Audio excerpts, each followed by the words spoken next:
There was some indication that Senate Democrats would not play ball with former Senate Majority Leader Mitch McConnell when it came to his demands / desires to keep the filibuster intact. Now, the filibuster in the Senate essentially means that for any piece of legislation to pass without reconciliation, and I'll explain that in just a minute, you need 60 senators to vote in favor of the legislation. Now, that is incredibly hard to do, especially when the Senate is evenly split with 50 Republican senators and 50 Democratic senators. And Democrats do have the majority because Kamala Harris can serve as the person who can break a tie within the Senate. We saw that happen with Mike Pence a few times during the Trump administration, but now obviously Democrats have a slim majority. Now, McConnell has publicly and privately pressed Senate Majority Leader Chuck Schumer to work to keep the 60 vote threshold on most legislation as part of their power sharing agreement. And Mitch McConnell isn't the only one who's urging this. A clown like Senator Lindsey Graham also chimed in on this and said the GOP simply wants to hear Schumer say that we're not going to change the legislative filibuster. Okay, like the balls on Senator Lindsey Graham. Who cares what Lindsey Graham has to say, that embarrassing person? Okay, let me continue. No, actually, before I continue with what Democrats are thinking, please, like, just tell me what you think, because I like seeing Lindsey Graham's face and to see the entitlement. Like, he feels entitled to pressure anyone to do anything. He is such a clown and such an embarrassment to this country. Someone who had all these harsh words for Donald Trump during the Republican primary in 2016, and then turned around and licked his boots nonstop over the last 4 years. So much so that he decided to go along with that sham narrative regarding widespread voter fraud, which led to riots in the Capitol. Lindsey Graham is not to be taken seriously. He has absolutely no right to feel entitled to sharing his opinion on what the filibuster or what should happen to the filibuster. Okay, go ahead. No, it just speaks to the audacity of the Republican side. Again, they never feel cowed.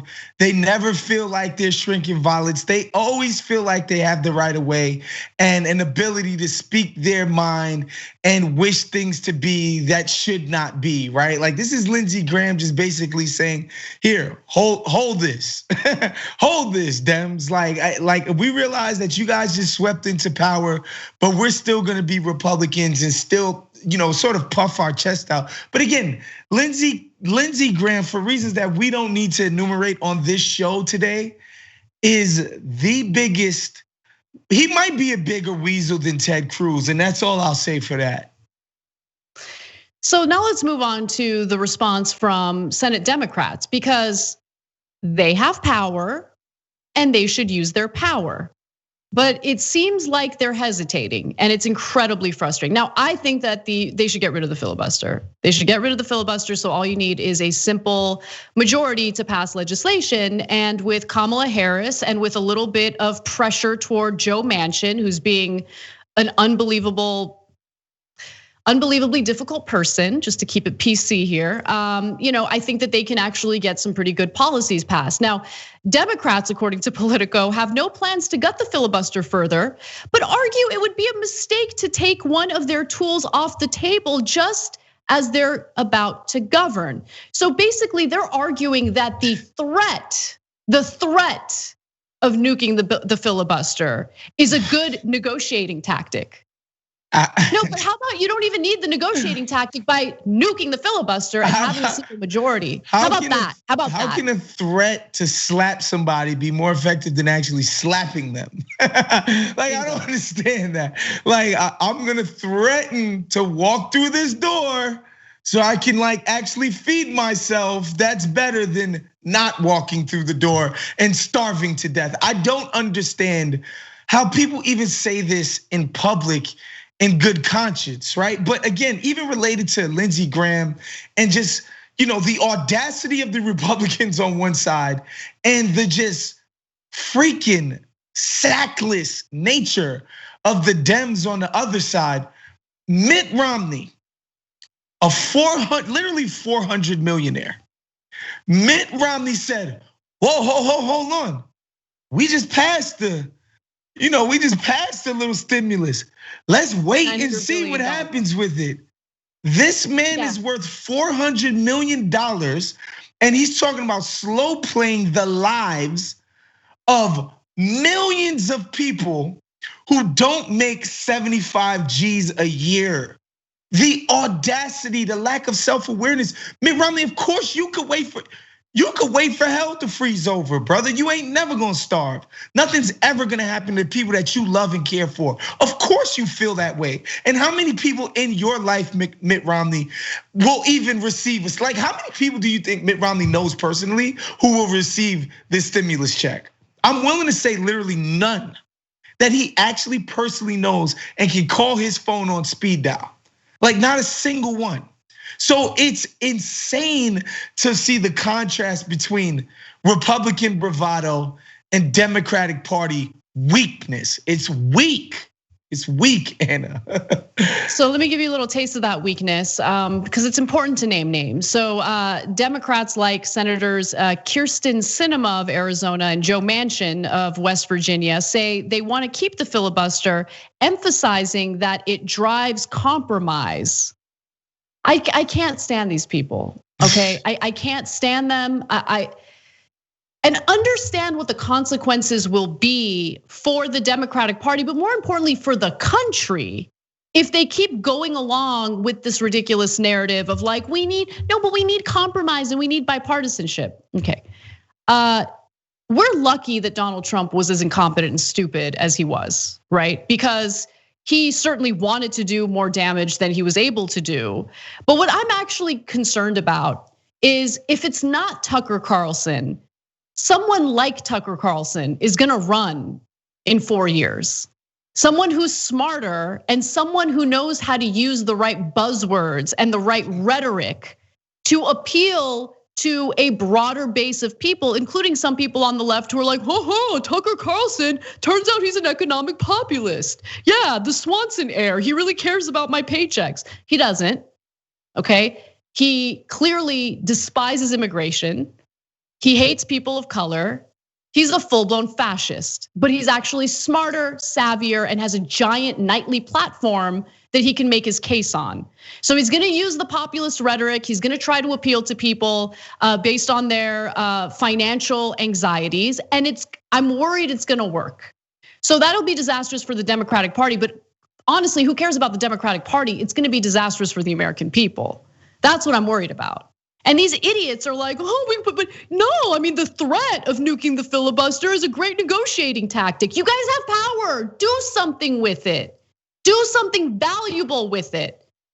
They don't want to do reconciliation, right? Which would require a simple majority to pass Joe Biden's economic relief plan. They don't want to nuke the filibuster, so what do they want to do? What do Senate Democrats want to do? They want to take pictures with George Bush. It makes me really angry, and Lord. we can't have it. We can't have it. Time is and you know what, Anna?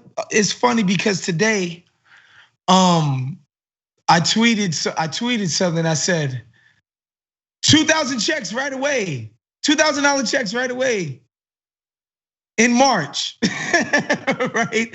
And I had a couple of libs hit me back talking about, gosh, they can't have one day. No. We're not falling for the banana in the tailpipe again. We're just not doing it. Like we did this already with you guys. And the capitulations to these freaking ghouls in the GOP is just ridiculous. There was no capitulation to you guys. They just did whatever the hell they wanted when they got their power. And you guys expect us to just be like, compromise. It's ridiculous, Anna. I know we're beating a dead horse at this point, but you already see it with the $1,400 checks, which I will say is complete and utter BS for one reason and one reason only. Why didn't they say, well, shoot, 1,200 plus 600 makes 1,800, so we're gonna give you 200, that'll be the 2 Gs. Why didn't they say that after they campaigned on the 2 Gs? If that logic is to be made sense, why aren't you counting the 1,200 then? Because we know it's just boldly a lie.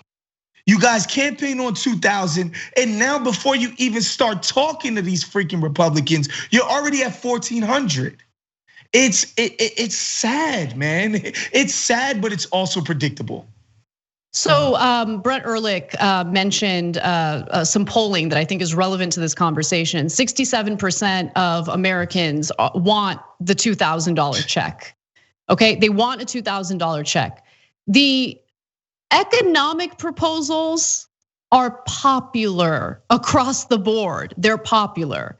And so if you're gonna come at this with, well, even reconciliation wouldn't work because Joe Manchin's being difficult and he'd probably, vote against it.